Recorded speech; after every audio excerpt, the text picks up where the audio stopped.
Hello everyone, welcome to my new class. इस class में मैं क्लास 9th फिजिक्स का बहुत ही इम्पोर्टेंट टॉपिक पढ़ाने वाला हूं, दैट इज ग्रेविटेशन। ग्रेविटेशन का आज हम पढ़ेंगे importance of universal law of gravitation. Universal law of gravitation का इम्पोर्टेंट क्या है, यूनिवर्सल लॉ ऑफ ग्रेविटेशन का इम्पोर्टेंट क्या है और यूनिवर्सल लॉ ऑफ ग्रेविटेशन की वजह से क्या क्या हो रहा है। Force that binds us to the earth. तो ये जो universal law of gravitation force क्या करता है ना, हमें बाइंड्स करके रखा है अर्थ में, ठीक है। Next, the motion of the moon around the earth, ठीक है। द मोशन ऑफ मून जो अर्थ का अराउंड में मोशन कर रहा है, it is due to the gravitational force between the moon and earth. Next, motion of the earth around the sun. Sun और जितना भी प्लैनेट्स है, सारे प्लैनेट्स अर्थ के चारों ओर मूव कर रहा है, and that is the due to force of attraction, due to gravitational forces of attraction between the earth and planets. Next, tides due to the moon in the sea. So these are the importance of universal law of gravitation. This helps us to these activities happening in our everyday life. Okay. Next, acceleration due to gravity. Acceleration due to gravity मतलब gravity के वजह से जो acceleration होता है वो कैसा होता है और कैसा होता है। देखो, मानो let us consider this is earth, let us consider this is earth. Any object, किसी भी एक ऑब्जेक्ट क्या कर रहा है ना, किसी भी ऑब्जेक्ट को हम क्या कर रहे हैं, अर्थ से कुछ हाइट में फ्री फॉल किया गया है।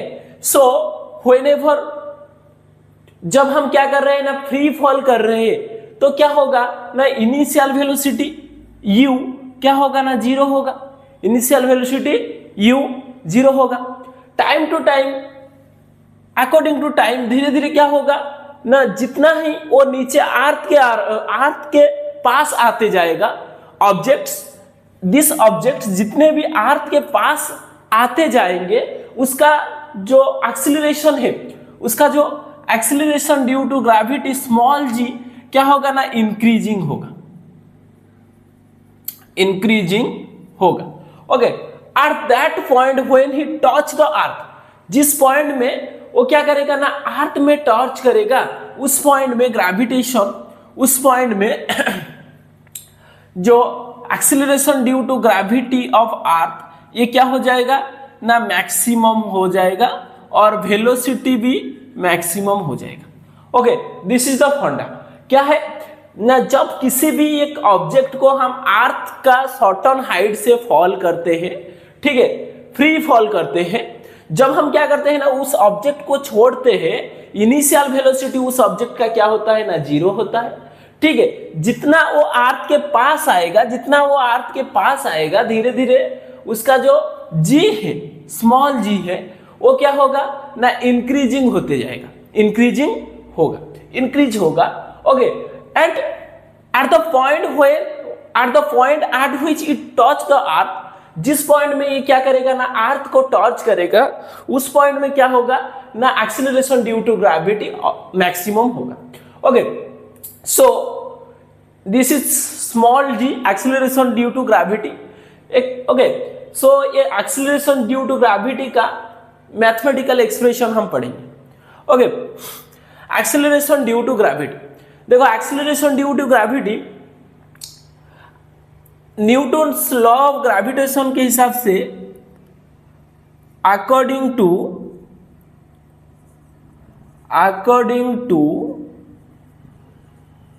Newton's law of gravitation,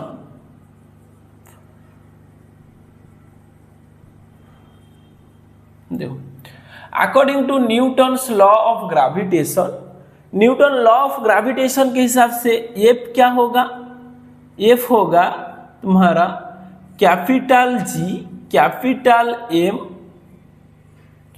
small m divider by R square, divider by R square. Okay, here capital G equal to gravitational constant. Capital G क्या है, ग्रेविटेशनल कांस्टेंट, ग्रेविटेशनल कांस्टेंट. इसमें capital G क्या है, gravitational constant. Okay, capital M क्या है ना, mass of the earth, mass of the earth. ठीक है. Small m mass of the object, mass of the object. Small m क्या है, मास ऑफ द ऑब्जेक्ट. r क्या है ना, रेडियस ऑफ द ऑब्जेक्ट.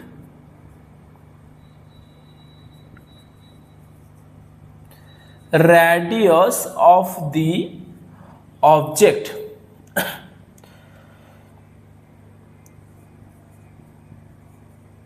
ठीक है. देखो, this is the expression of Newton's law of gravitation. And Newton law of gravitation क्या है ना, यूनिवर्स में किसी भी दो ऑब्जेक्ट क्या करता है ना, एक दूसरे को अट्रैक्ट करता है. And that force of attraction in between them is known as the gravitational forces of attraction. And this formula for representing gravitational force of attraction is G, F equal to G into capital M into small m divided by R square. Here G equal to the gravitational constant, capital M equal to mass of the earth, small m equal to mass of the object, R equal to radius of the object. Okay.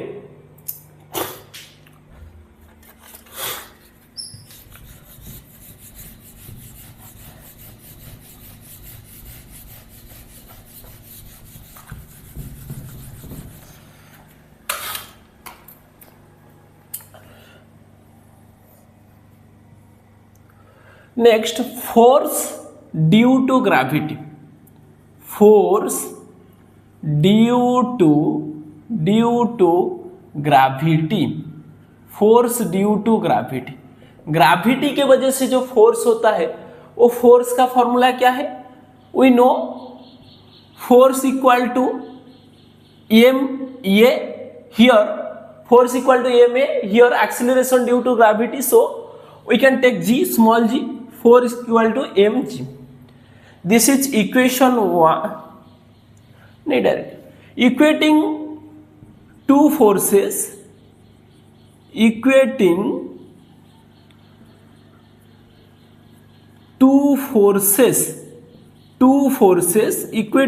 forces.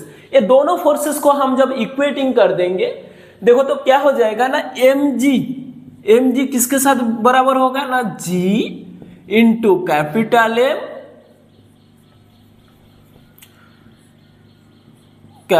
M into small m divider by R का square. Okay, this m cancel, so small g equal to capital G capital M divider by R का square. This is the representation of small g. और ये क्या है ना, acceleration due to gravity. Here small g equal to